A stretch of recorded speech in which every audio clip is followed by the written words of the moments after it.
Assalamualaikum warahmatullahi wabarakatuh. Waalaikumsalam warahmatullahi wabarakatuh. Perkenalkan, saya Devi Aryani Safitri dari Prodi Pendidikan Guru Sekolah Dasar Universitas Negeri Yogyakarta.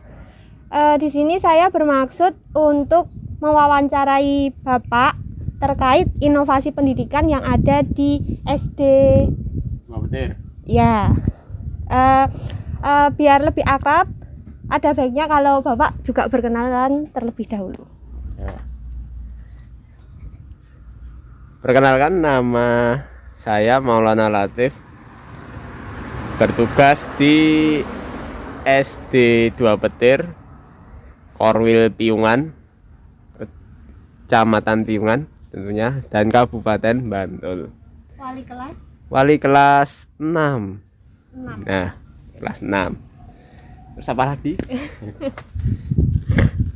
Baik, karena udah kenal juga, yang pertama yang mau saya tanyakan itu, menurut Bapak Latif sendiri arti dari inovasi pendidikan menurut Bapak itu seperti apa? Inovasi pendidikan ya, tentunya kalau kita inovasi itu tentunya ada pembaruan di sini, yaitu dari yang tadinya tidak ada menjadi ada sebuah ide atau gagasan untuk mencapai pendidikan yang lebih baik. Jadi yang sebelumnya tidak ada, terus kita ada ide untuk merencanakan, oh pendidikannya mau dibuat seperti ini. Nah, itu merupakan sebuah inovasi dalam bidang pendidikan gitu.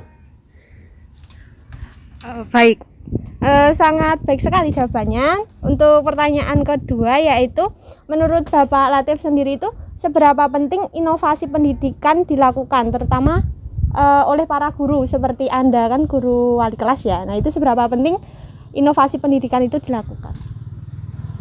Oh, kalau inovasi ya tentunya sangat penting ya, Pak. Karena sebuah inovasi itu kan dapat istilahnya membuat peserta didik dari yang biasanya cuma modelnya kalau zaman dulu kan ceramah. Nah, adanya inovasi mungkin dengan media pembelajaran, bisa melalui foto, video, dan zaman sekarang kan sangat mudah ya, kita desain bisa pakai Canva atau aplikasi yang lain lah, yang gratis tentunya. Sungguh ini Yona ini kan dimanjakan dengan teknologi. Nah, sebisa mungkin kita memanfaatkan teknologi tersebut untuk bisa mencapai tujuan pembelajaran yang diharapkan. Itu, Mbak. Oke, terus ada pertanyaan lagi nih. Kalau Bapak sendiri sudah pernah belum sih kayak membuat inovasi pendidikan di kelas Bapak itu? Kalau sudah, itu inovasi pendidikan apa? Kayak apa, mungkin di model pembelajarannya, atau di strateginya, atau mungkin di media pembelajarannya? Kalau saya pernah mencoba itu pakai Quizzes, kalau tahu. Nah, itu kan anak-anak kan dalam Quizzes kan itu menjawab soal. Nah, nanti ada peringkatnya. Misalnya nanti lomba, kayak lomba itu, oh yang benar semua berarti otomatis ranking 1. Nah, itu kan ya cukup, kalau buat seperti kayak game itu sangat menarik. Dan yang saya baru teliti untuk ini yaitu dalam anak itu saya coba one day two ayat. Nah, mengapa begitu? Karena kan ketika anak bisa menghafal menghafal, yang ini saya tekankan kan karena banyak yang muslim kan, muslim semua dilalah. Nah, itu kan saya coba 1 hari 2 ayat. Nah, nanti seminggu setor 10 ayat. Nah, sebulan berarti 40 ayat. Nah, ketika anak itu hafal, berarti tingkat kecerdasannya untuk mengikuti pelajaran bisa meningkat dibanding anak yang belum hafal. Nah, itu cara mudah untuk meneliti, oh anak ini paham. Nah, hafal sampai 40, hafal sampai 30. Berarti kan otomatis nanti anak ini memiliki tingkat kecerdasan yang bisa dioptimalkan gitu dalam pembelajaran. Terkait yang tadi inovasi pendidikan yang Bande itu ayat, ini kan daring ya? Daring. Di sekolah Bapak sendiri itu juga diperlakukan daring atau pembelajaran tatap muka yang setengah-setengah kayak gitu? Oh iya. Yang Bu Anda itu ayat tadi untuk pelaksanaannya kan itu bisa dimulai di rumah dari daring. Nah, kebetulan yang pembelajaran saat ini kan udah masuk seminggu 2 kali. Jadi nanti kan Senin sampai Jumat itu kan anak menghafal 10 ayat. Berarti hari Sabtunya nanti bisa masuk terus bisa setoran 10 ayat itu. Oke, terima kasih. Kemudian untuk pertanyaan selanjutnya, bagaimana peran sekolah sendiri dalam membantu Anda sebagai guru wali kelas dalam melaksanakan inovasi pendidikan? Apakah sekolah itu ikut serta membantu atau malah sekolah itu belum bisa membantu secara maksimal? Ya, untuk sekolah tentunya selalu membantu ya ketika guru ada beberapa inovasi yang dilakukan, dan sangat mendukung juga baik guru sejawat ataupun juga kepala sekolah dalam melaksanakan inovasi pendidikan itu tersendiri. Itu apalagi. Kemudian apakah dari segi prasarana serta sarana dari sekolah itu sudah memadai untuk Anda sebagai guru kelas itu melakukan inovasi pendidikan? Kalau prasarana dan prasarananya juga sudah memenuhi, sudah ada LCD, juga sudah ada sound yang kecil itu sudah ada. Jadi ketika mau pembelajaran juga sangat memenuhi. Dan kalau itu berjalan di kelas ya langsung kan memenuhi. Tapi kalau daring ya beda lagi. Kalau daring kan nanti tergantung siswanya juga sih. Dan kebanyakan siswa yang di kami itu kan mayoritas menengah ke bawah. Jadi kan ya guru tidak apa ya istilahnya, harus berpikir kalau memberikan misalnya nanti video yang banyak, nah nanti takutnya menguras kuota. Itu kan ya merupakan sebuah, kita lihat sikon dalam masyarakat itu sendiri. Berarti untuk waktu pembelajaran daring seperti sekarang ini juga melakukan sedikit inovasi ya? Ya enggak sih? Iya enggak? Iya. Ya kan dari dulunya yang sekolah dengan buku, terus sekarang berubah menjadi tetap menggunakan platform WhatsApp group seperti itu? Iya. Apa ada lagi selain WhatsApp group? Kebanyakan menggunakan WhatsApp group ya. Kalau menggunakan Google Classroom itu juga ada, tapi ya tidak seoptimal. Karena kan ya orang tua tadi, kembali lagi, kalau buat GC itu kan kelemahannya nanti kalau upload word-wordnya atau uploadnya itu loadingnya, nah itu kan lama ya. Jadi itu kendalanya. Kebanyakan kan terus terang di tempat kami itu kan bawah gunung, berarti kan istilahnya sinyal ki angel. Nah meneh sinyal triwa lah angel ya. Nah itu kendalanya di situ. Berarti kan kebanyakan ya cuma WA gitu biar mudah. Baik, selanjutnya yaitu menurut Bapak seberapa penting inovasi terhadap sarana dan prasarana itu untuk meningkatkan hasil belajar siswa? inovasi terkait sarana dan prasarana ya tentunya sangat bermanfaat.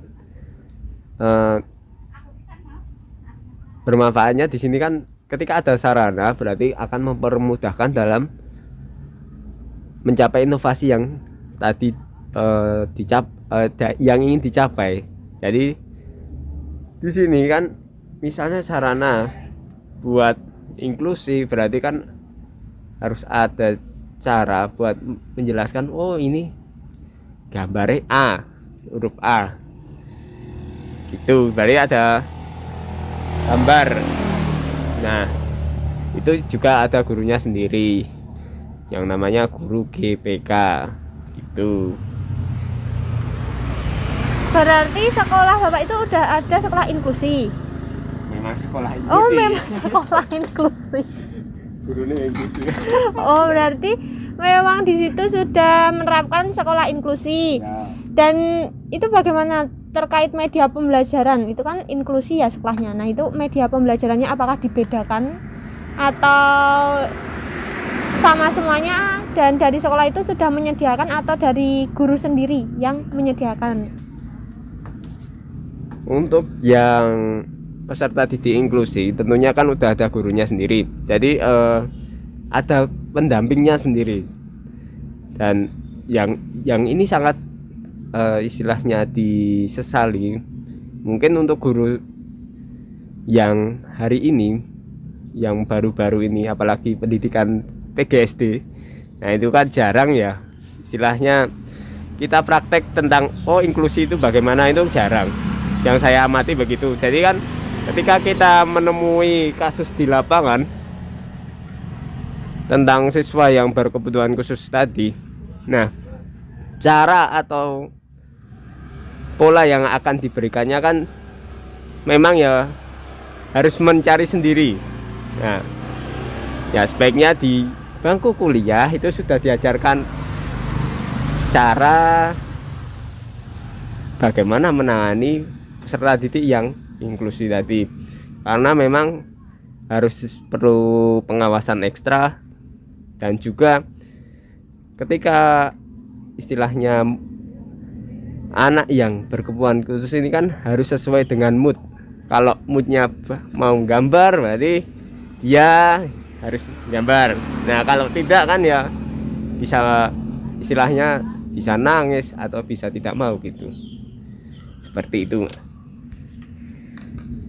Baik, selanjutnya yaitu dari segi kurikulum, apakah menurut Bapak itu inovasi di bidang kurikulum itu penting untuk dilakukan?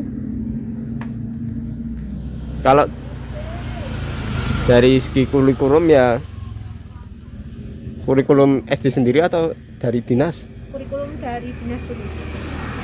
Dari dinas. Ya kalau dari dinas ini kan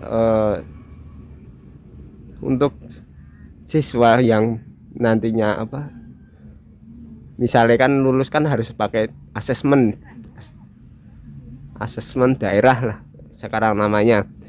Itu soalnya masih sama antara siswa yang normal dengan siswa yang istilahnya berkebutuhan khusus. Jadi kan tingkat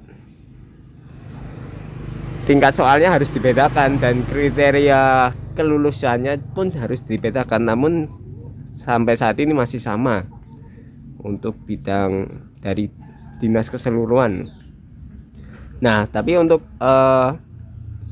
ya sekolah dasar itu kan harus terus terang untuk kriteria ketuntasan minimum yang di sekolah kami itu kami buat 65. Harapannya itu bisa, karena jadi sekolah inklusi jadi tidak ada jenjang terlalu jauh antara siswa yang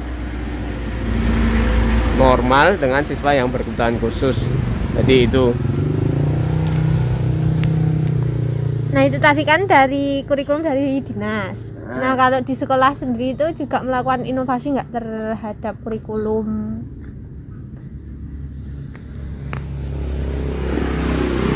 Ya untuk dari sekolah sendiri kan mengadakan ya inovasinya terhadap kurikulumnya, yaitu tadi KKM-nya disetarakan. Jadi kan semua KKM jadi 65.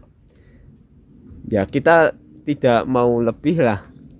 Maksudnya harus KKM 70 75. Tetapi kita sendiri kan sekolah yang inklusi. Jadi harus ya perpatokannya seperti itu 65. Nah, untuk yang lain-lain apa ya, sekolah inklusi kan ya punya istilahnya kalau di masyarakat, wah aku naik nang sekolah nang kono, nah itu dijauhi lah cara ini. Tapi ya gimana lagi, karena ya namanya juga sekolah kan ya wajib untuk menerima gitu, baik itu yang normal maupun yang inklusi. Jadi kita tidak membeda-bedakan dan tidak pilih-pilih, oh kita tampung semuanya tuh Pak. Baik, ini yang terakhir. Nah, sejauh Bapak itu berada di SD Petir, itu inovasi pendidikan apa saja yang sudah dilakukan sekolah kayak gitu? Inovasi yang dilakukan sekolah ya, Dari strategi, media, dan sebagainya. mungkin kalau yang dari model awalnya kan biasanya awalnya ceramah, nanti kan bisa secara diskusi. Nah itu berjalan. Nah namun karena daring, nah itu tidak bisa dilakukan gitu. Cuma strateginya ya biasanya lewat WhatsApp web. Nah kita menggunakan kebanyakan itu. Dan juga full untuk kegiatannya kan secara online ya. Nanti kan ada guru juga yang membuat video secara, nanti bisa lewat Canva itu kan bisa tuh. Nah itu kan nanti atau buatnya seperti PPT. Nah itu bisa di share ke grup WhatsApp tadi biar bisa dilihat oleh siswanya begitu. Dan untuk sekolah kami ya itu sekolah yang menerapkan religius, tentunya berkarakter dan berprestasi yang harapannya begitu. Baik, terima kasih kepada Bapak Maulana Latif yang telah bersedia menjawab pertanyaan-pertanyaan dari saya mengenai inovasi pendidikan. Mohon maaf apabila selama wawancara banyak kekurangan dari saya. Ya, sama-sama ya Mbak. Nah namanya juga belajar ya, tidak apa-apa. Jadi harus punya inovasi lah. Apalagi masih mahasiswa harus punya karya. Bisa karya LKTI lah, esai lah. Tentunya Mbak Devi ini sangat mumpuni lah.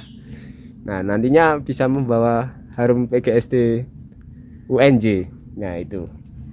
Baik, terima kasih Bapak atas nasihatnya. Wassalamualaikum warahmatullahi wabarakatuh. Waalaikumsalam warahmatullahi wabarakatuh.